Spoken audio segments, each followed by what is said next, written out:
Bonjour et bienvenue dans notre formation. Je suis Nisrine, étudiante en deuxième année master ingénierie pédagogique multimédia.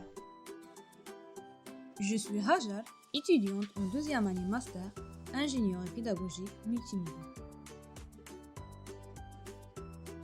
Je suis Yousra, aussi étudiante en deuxième année master ingénierie pédagogique multimédia. Nous allons vous accompagner dans ce SPOC intitulé Formation Modèle. Ce SPOC est destiné aux formateurs qui travaillent sur la formation en ligne sur les plateformes LMS et qui souhaitent disposer d'une première approche à l'utilisation de la plateforme Moodle. Ceci dans le but de réaliser des formations et des cours sur un espace Moodle en autonomie.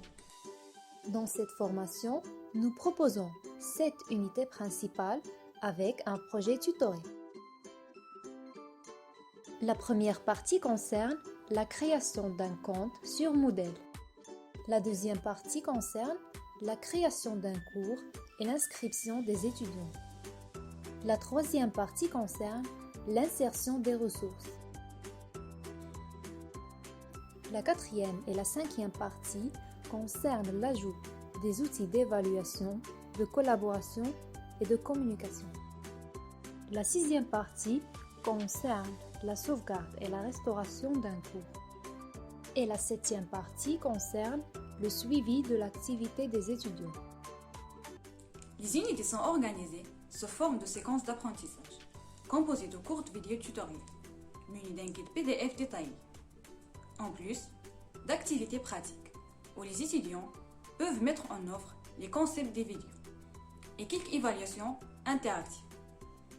L'expérience des participants sera également sociale et dynamique, par le biais de l'utilisation de forums de discussion. Les objectifs ont une fonction d'orientation. Leur présentation permet à l'apprenant de décider si les objectifs du module correspondent à ses besoins. En effet, un apprenant informé de ce qui est attendu de lui focalise son attention sur les points importants et organise son apprentissage en fonction des objectifs. L'objectif général de la formation est se familiariser avec l'interface de la plateforme Moodle. Les objectifs spécifiques des différentes unités sont: tout d'abord, mettre en œuvre Moodle de manière efficiente pour enseigner, maîtriser les aspects techniques et pédagogiques de Moodle, ajouter du contenu pédagogique sur Moodle, créer des activités synchrones et asynchrones, intégrer des ressources dans un cours. Enfin, nous vous souhaitons une expérience pleine de succès.